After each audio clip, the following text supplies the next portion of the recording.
I did some jackets for Lincoln Prep. And then once I did the jackets and they loved the jackets, it kind of snowballed from there. It was my way of getting out of the streets, man. That's what really pushed me to start the brand. So I'm a man of faith, man. I told this story before. I really get on my knees and I ask God for answers, man.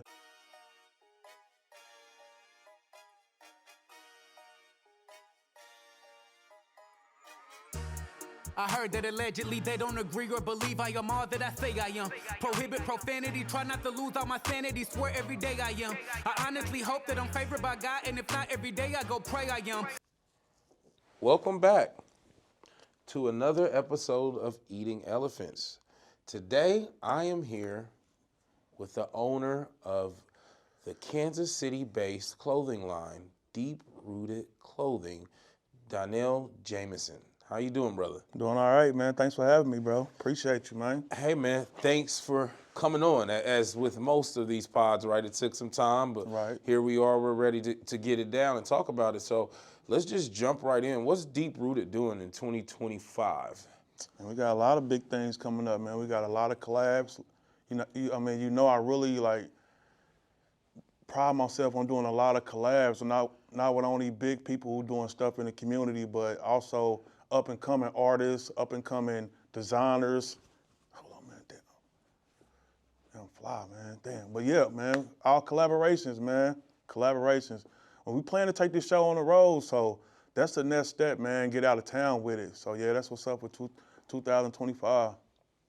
You know, 100%. And so when you say collaborations, what do you mean? What is in your field? Because you primarily sell clothing. How do collaborations work? Collaborations work with two brands, not even up-and-coming brands, it's people who are trying to get their brand off the ground, where we come together, your people know my people, we both combine our resources and we go up with it. So that's what a collab in my book, man. You know, 100%, I agree. So have you had any collabs here recently, or have you been able to actually complete the collaboration with any other brands? Oh, yeah. A well-known makeup line in Kansas City, Pink Lips Cosmetics, me and her did a special drop. Exclusive drop on some clothing brands. I done did collabs with Wings and Things, a well-known chicken spot in the town, got fried chicken. I do collabs with schools. I done did collabs with, damn, I feel like I'm missing somebody. Other brands, other local brands. So yeah, man, we going up, 2025 our year. You know, 100%. So one thing about Deep Rooted Clothing, you know, I always like to ask about origin, but where did Deep Rooted come from? Where did the name come from? What's the inspiration? What made you, before even getting to this point where you can expand the brand, what made you start the brand? Man, to be honest, man, it was my way of getting out of the streets, man. That's what really pushed me to start the brand. Because before I started the brand, I was in real estate, but that didn't really pan out right. So I'm a man of faith, man. I told this story before. I really get on my knees and I ask God for answers, man. And he planted the seed of starting a clothing brand. So that's when Deep Rooted manifested. No, 100%. So when you say Deep Rooted manifested, what were the first steps when you said, all right, what did you see that made you say, this is what I'm going to do? I'm going to go ahead and start my own clothing line and scale it up to actually having my own flagship store? Well, really just putting a plan into place, man. Plan, strategize, really learn the lay of the land. And what I mean by that is really seeing what other clothing brands was in the city before I started mine. So we had Grind Agger doing their thing, we had the Proper doing that thing. So I'm like, damn, let me do something that's similar to what they're doing, but kind of think outside the box when I start my brand. You see what I'm saying? So that's what really made me wanting to start the brand. Because I know it was a lot of untapped potential here in the untapped market. Not saying they wasn't doing their thing, but it was a little room for me to slither in there and kind of show what I was worth. You know, 100%. So once we got everything done, who created the logo? My homeboy Mo, man. Because I always wanted some roots, because the roots symbolize like stability, solid foundation. We're here to stay, but we got room to grow. So I always wanted the roots. So I collabed with him. I wanted the name to be Deep Rooted, big and bold, vibrant colors, and then I want the roots beneath that. So that's when the logo formed. Right. And, one thing about that deep-rooted logo, when it came and hit the scene, you can't help to see the influence that it had on a national level on Right. urban clothing. Right. So with that being said, now that we've seen that, man, we've got this style, right? We've got a deep-root font. What is something that you would tell yourself back then that you would have done differently if you started deep-rooted in 2024? What would I tell my? Get ready for the hard work. Get ready for the letdowns. Get ready for the wins, the losses. Just get ready, man. Buckle down. You're gonna learn a lot along this journey, which I did. You're gonna do a lot of networking and meet a lot of interesting people you would never thought you would meet when you started the brand. So yeah, man. Let's get ready, buckle up for the journey. So in that first initial stage, what kind of things, what kind of things happened to you in particular that made you say, man, this is I'm it. working? The way people gravitated to the brand. Like when I would do drops and I post it on my social medias, people like, man, I like that, I want that. So that really gave me the energy to put more stuff out and keep growing and keep thinking of different ideas and different types of apparel to bring out. So yeah, just the people gravitating to the brand really kept me going, man. So I know 100% because you said, like you said, it was something that brought you out of the streets. So in the streets, what kind of things were you escaping or were you seeing here in Kansas City? Shit, gang life, selling drugs, you know what I mean? That type shit like that, you know what I mean? Cause this is my first ever legit real job, bro. Like I ain't never, fresh out of high school, I was in the streets hustling. You know what I mean? So this really right here gave me a legit way to make money and to get out of what I was doing. So here we are now. And huge. And you even think about people, and I wouldn't say all urban clothing stores of this format, right? Because even in this pod, you can see you have an actual store. Right.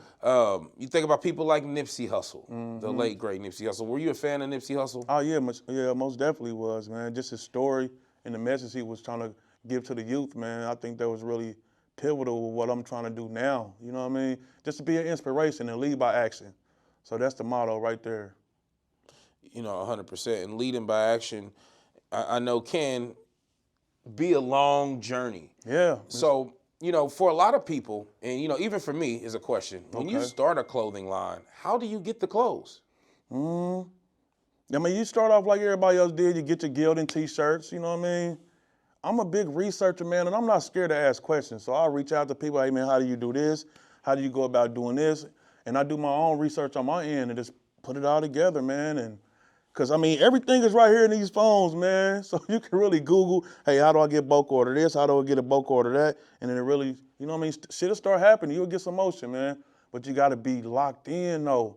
You know what I mean? Because that first journey, man, it's fun in the beginning, but once you get to that middle part of the journey, it become a grind.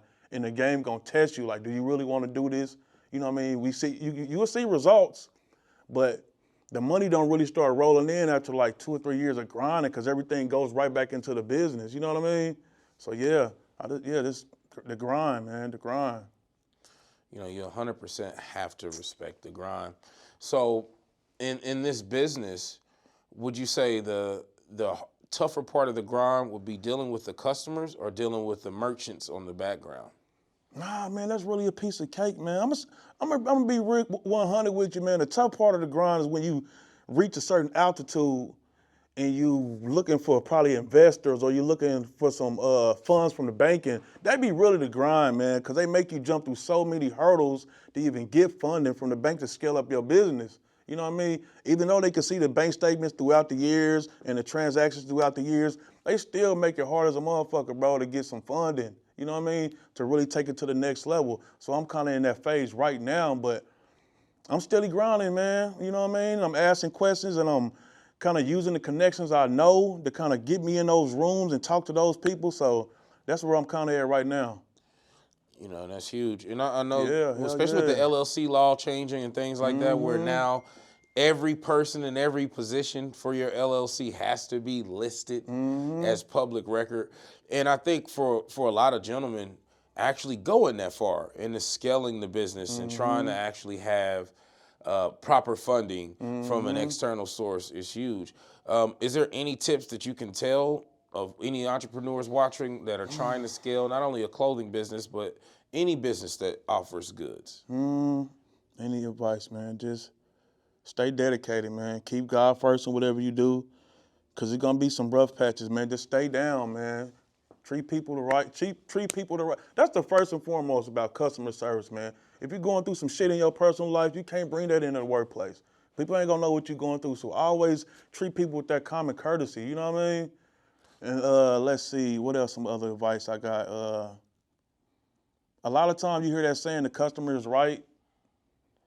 In the sense they are right, but even though when you know they wrong about some shit, you gotta still kind of just have that attitude like, yeah, you right about it. You right. I mean, whatever I can do in my power to make it better, or if you got a service you felt you got from me and it wasn't up to par, or you got some merch from me or some shit happened to it, just always try to, you know what I mean? Let me see what's the word I'm looking for. Always try to make it right, man. Just make it right. Even though the shit probably ain't your fault, but you still gotta make it right, because you gotta think, your business is you, and you stand for your business. And the way social media is right now, a motherfucker make a post about you and about your business, you got 50 other motherfuckers ain't never did business with you jumping on that motherfucker talking bad about you. So just try to treat people the right way, man. You know, 100%. And I think you hit the nail right on the head, right? You have to treat people the right way, because I hate to be that guy, and maybe some people are going to crucify me in the comments, but black business is known for that. I think as African-American people, we are known to have the worst customer service. And I told a friend of mine that the other day, and he was pretty upset. And I think his comment was, you're reinforcing negative stereotypes. I wouldn't say we got the worst customer service in the world, because there's some other cultures that got shitty ass customer service. It's a stigma about the black community. You know what I mean? Like you said, it's what's the word you just used? Stereotype. Yeah. Yeah, so it's a stereotype, but man, everybody ain't like that, man. You got some good fucking black shop owners or entrepreneurs who treat people the right way. We just got that stigma over our head, bro. I think it's also levels, right? Right. Like, I mean, I hear what you're talking about. You're talking about scaling the business. And as you were saying that in the background, I'm like, maybe I'll mention scaling, but you mentioned it. But I think that's sometimes the problem in urban business. They don't get the opportunity to ever scale. So they are stuck within the confines of still being a base level worker and an owner in the same kind of breath. So with that being said, I know you said that you've done a lot of pop-ups. So when you did those pop-ups, what kind of was your target when you said, all right, I've got my clothing line, this is where I'm going to take?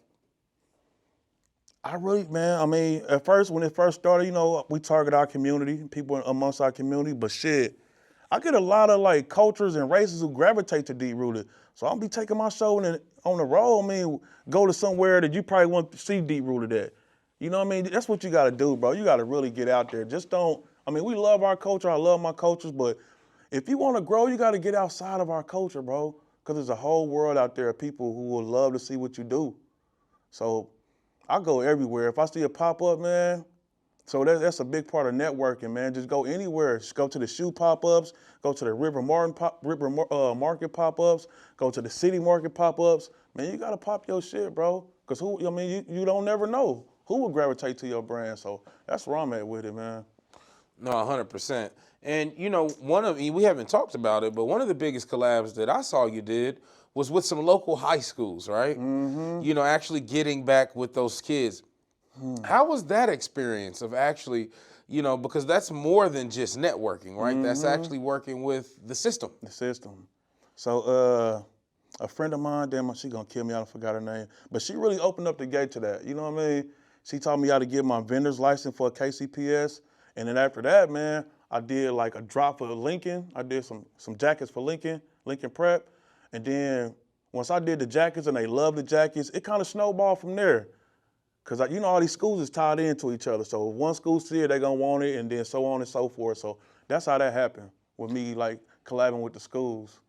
Huge, and I know that's as you've always seen. I see how excited you are when those school collaborations drop. Yeah. So besides the school, you had another collaboration recently, right? That wasn't in the schools. Who was it? Was it Pink Lips Cosmetics? That was my recent collaboration. Yeah, I saw Pink Lips.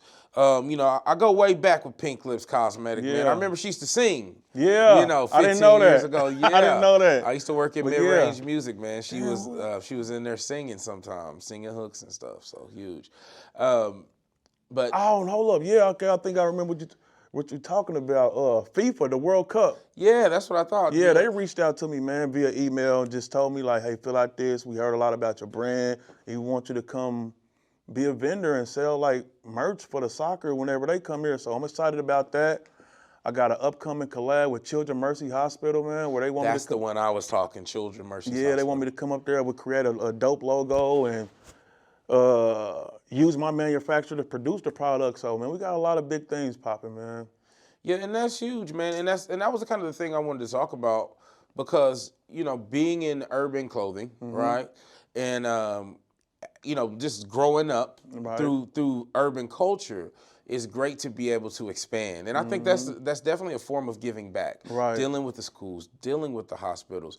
Now that we're just kind of on camera, is there any platforms that you were looking at or any collabs that you wanted to make that you felt like, man, this is a little out of my reach, but this is my dream collab?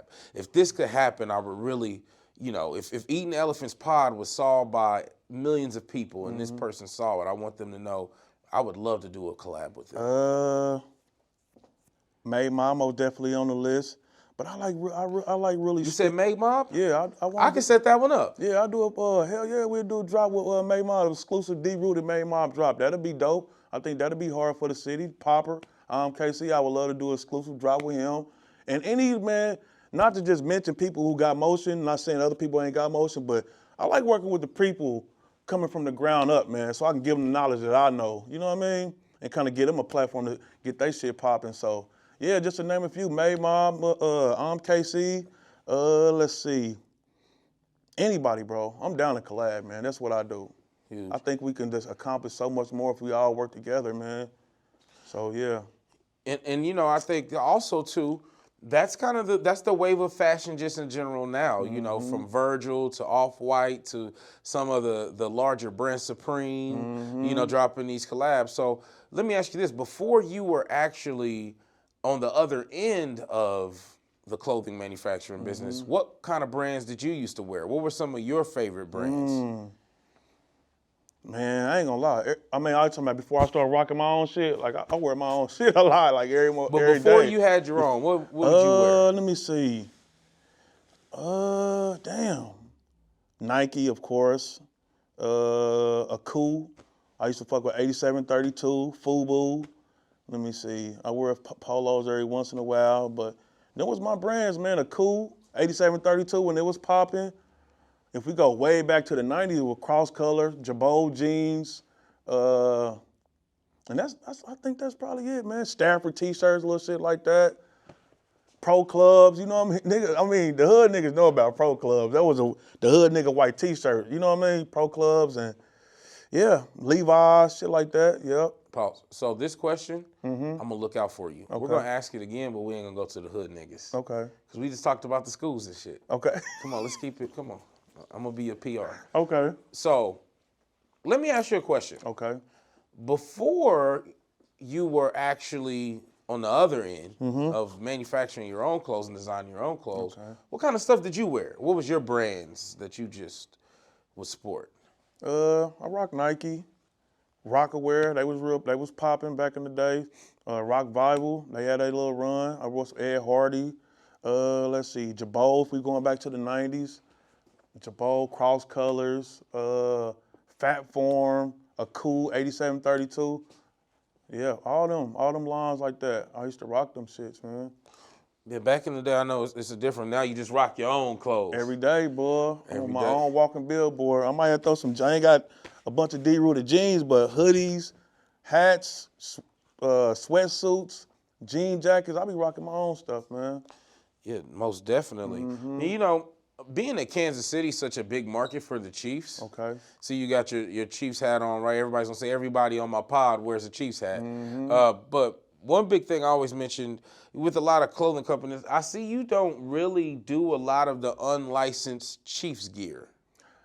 I'll do a colorway based off from Chiefs gear, But that's about it, man. I try to stick. I mean, I know it's a big market. You can make a lot of money. Like I have done some stuff in the past, but for the most part, man, I'll be going my own ideas, man. You know what I mean?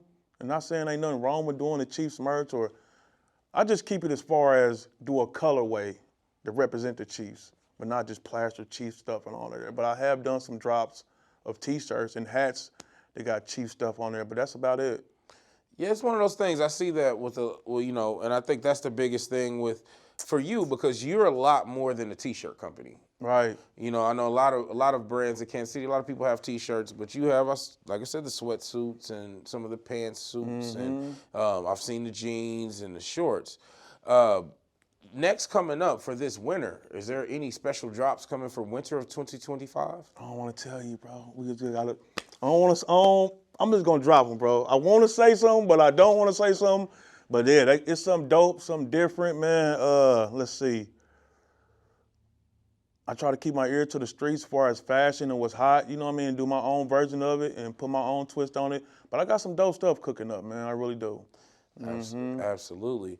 So here coming up, so we talked, kind of about, I guess, you doing clothing. What'd you think about the Donald Trump shoe? I mean, it ain't my cup of tea, man. Did you see it? Yeah, that big gold motherfucker with the American flag on the I mean, to each his own, man. It ain't what I wear. It ain't nothing what I wear, but I mean, to each his own, man. Shit, I'm pretty sure he made some money off the mugs, man. I know he did. Sold out. Look, see what I'm saying? Sold out drop. I done seen rappers cop them. I done seen a lot of influencers get them shoes, but that ain't something I rock though. So what do you think about that? What the you mean? Support of Donald Trump. I mean, you and I both are one of the most highly sought after demographics in this election, right? Black males. And what they have been saying is that black males aren't supporting Kamala this round. They're supporting Donald. What do you think? Where do you stand, if you don't mind me asking? And I really don't get off into politics because I don't really know the ins and outs to speak on them. But man, I mean, I just tell people wherever you vote for, make sure you do your research and know what that person really bringing to the table, as far as our culture and helping us as a people, not just only black culture, just the middle class, the lower class people. You know what I mean? So I just say do your research on whoever you voting, but I really don't get into politics and all that, man. Huge. And, I've told myself I'm going to start picking on you guys. Because you got to, right? What, you mean, like getting into politics? You got to pick a side at some point, because Do we really? Being involved in the community, right? Yeah. Because the same people, like the people that you're dealing with now in different places, whether it's, the urban district of 18th and Vine, or whether it's the school district, these people are elected officials. Right. And most of them have open policy regarding. So let me ask you this. If you can't commit directly, what are you seeing? What is your prediction for the election this year? Not necessarily. Like who gonna win? Yeah, not your opinion, not your, I don't want you to say, well, I'm voting for this person, but based on what you see, being an entrepreneur, shaking hands with the people, doing pop-ups, Man, it's really, I don't know, man. It's like a toss-up. To be honest, man, you got a lot of people support Kamala. You got a lot of people support Trump. So I don't know, man. I really don't know, man. Like I said, I don't really know too much about politics, and I don't really speak on stuff I don't know. But I mean, like I just tell people to do your research. Whoever you vote for, make sure that it's right for the people in your community and your class, your pay class, and make sure they're doing right by us. That's all, man.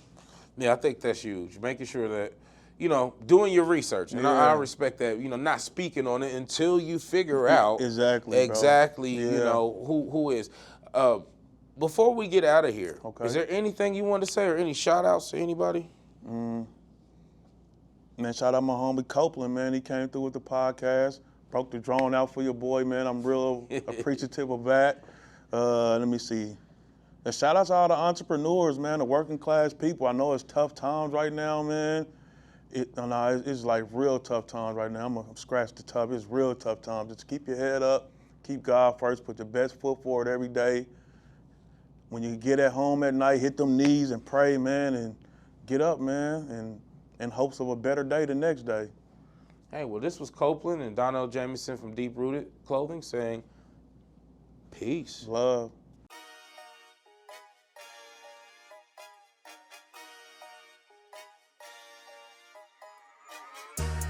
I heard that allegedly they don't agree or believe I am all that I say I am. Prohibit profanity, try not to lose all my sanity, swear every day I am. I honestly hope that I'm favored by God, and if not every day I go pray I am. I never put blame on nobody since pissing in potties, that's just been the way I am. Keep it 100 like cell phone chargers, maybe I'm too plugged in.